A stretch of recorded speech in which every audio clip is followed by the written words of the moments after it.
তো বন্ধুরা, হরিণ যাচ্ছে দৌড়িয়ে, দেখেছ?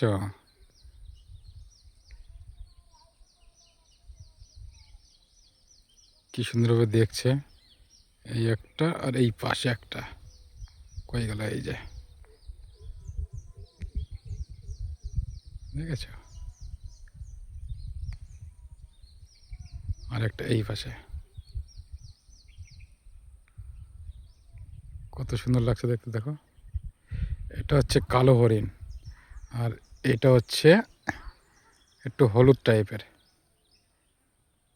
আর দেখো, এই যে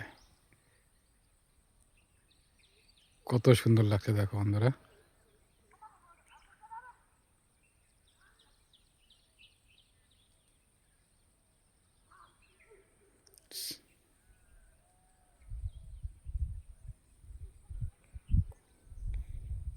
দেখেছ? এই মাঠে ছিল হরিণ।